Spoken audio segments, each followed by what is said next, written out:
Ozzie Albies joins us on High Heat. Ozzie, good to see you, man. Are you a superstitious guy when it comes to things like hitting streaks and when you're going good at the plate? No, not superstitious. You just, you want to go out there and try to get on base as much as you can for your team, to provide for your team. When you score runs, you're going to win.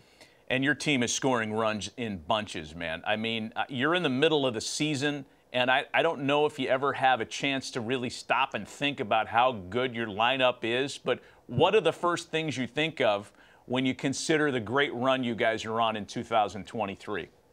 No, we have a great lineup and a team overall. And, we go out there, we keep playing hard no matter what the situation is. Like, we had some situation in the rain in Chicago and Pittsburgh, but we go and, give it all what we can because we want to win. End of the day, you want to go home with a win. I want to talk about your skill sets because, man, for anybody that switch hits, I tip my cap. I think it's the most wonderful, unbelievable skill set in our game. You not only switch hit, but you speak 4 different languages. So, dude, you do it all. I want to ask you specifically about Papiamento, which is one of your 4 languages that fascinates me because it's such a beautiful language. And if we show you some video highlights of your teammate Ronald Acuna Jr., can you comment in Papiamento over what you're going to see? Yes, I can do it. That's my first language, our dominated language in Curacao. So for sure I can do that. All right, here it comes. Here's the best of Ronald Acuna Jr. Tell us about it in Papiamento. Swing, ewala kita bye-bye, horong. Acuna swing, ewala kita bye siguro pa po. Ayo, home run.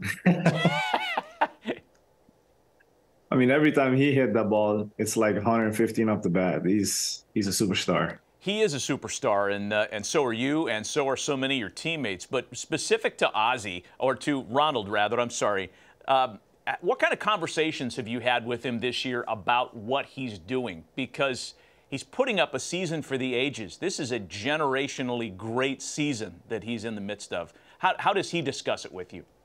Yeah, since last year when he finished, he told me, hey, I'm going to go work hard because obviously don't feel the same as he was feeling before his injury. And I told him, hey, go do what you normally do because you're a star. And early in the season, I said he's going to be the MVP candidate, and he's given that all this year for our team. Yeah, there's nobody even close, I'm afraid. I mean, if anybody's close, it's one of your teammates, another teammate, Matt Olson, who's having a great year. You guys collectively, as a team, are hitting for tremendous power. And for you, 26 homers this year. What's been the difference in finding the power stroke? Is it something that you're making an effort to do? Like, do you want to hit homers now, or is it just happening that way? Not that you want to hit a homer, because you can swing for homers every single AB, but you try to look for your pitch in certain situation and do the best you can, because you work hard every day on your swing, on your routine, and you want to be out there being the best you can be. Same with Olsen, Raleigh, Arcia, all the rest of the team guys. We go out there and work every single day. So as a switch hitter, is your BP the same on both sides, or do you take different BP based on who's pitching that night and what side you'll be in on?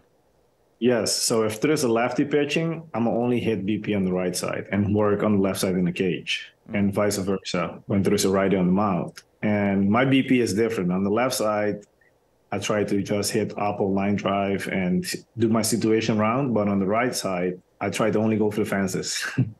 Okay. What do you eat right-handed or left-handed? I eat right-handed. How about writing, right or left? Writing right-handed. Everything right-handed beside hitting, switch hitting. Oh, man, the brain is so wild inside of a switch hitter. It's unbelievable. Hey, I got another question for you. We're just jumping around here, but where is your World Series ring? Do you ever wear it? I have it saved up. I don't know. I can't say where, but I have it saved up somewhere, and I wear it to special occasion, like a gala, or when we went to the basketball game in Atlanta to support them in the playoffs. Yeah, that's fair. That's fair. How about this? What is your, outside of your home ballpark, what is your favorite ballpark to hit in? I gotta say Wrigley Field. I like hitting there. Yeah. Is it the backdrop? Is it the fact that it's usually day games? What about Wrigley makes it hitter friendly? I like when you go to Wrigley on a 2 o'clock game and the wind is blowing out. I like that.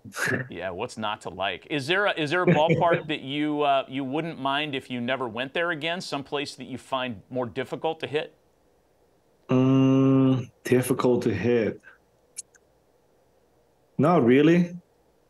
No, because I mean, end of the day, they're all the same dimensions and anything. Just sometimes on the behind the pitcher, you don't have the clear full view of a good like sidearm guy or over the 3/4 side, but I don't mind it. Yeah, that's the right answer, by the way. Here's another one for you, and we were talking about this on the MLB Network Showcase game the other night. We had the Cubs and the Cubs and Mets.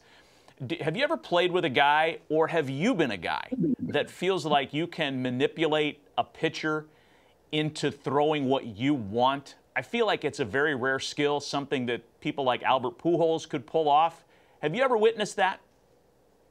I witnessed one time in the same game that I was late on a fastball and they threw it again and I went deep. So I think I did it on that AB because I wanted that fastball again after missing it.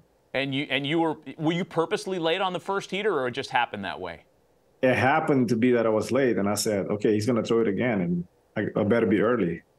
Oh, I love it. That's good stuff, man. Hey, you know, last, I want to end it with this. The fact that, and I just learned this today, and I'm gonna read this to you. You might not even be aware of this on your resume. There has only been one player shorter than you to have a 30-homer, 100 runs scored, 100 RBI season. So for little guys like me, who grew up a runt, you're like a hero for all of us that aren't 6'5" tall. Was that ever a challenge that you felt like you had to overcome with scouts?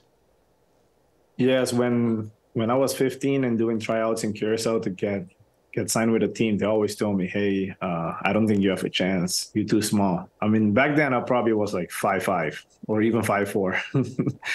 And they told me, hey, you never had a chance to make it. So it was a challenge.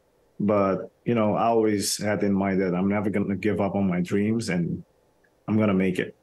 Yeah, that's okay. We'll send some emails to those guys in Curacao, let them know they missed. Way to go. Yeah, we will do that. Ozzie, you are a pleasure to watch play, pleasure to speak with. We wish you nothing but success, of course, moving forward in your career and with the Braves. And thanks so much for taking some time with us today. Thank you, guys. I appreciate you.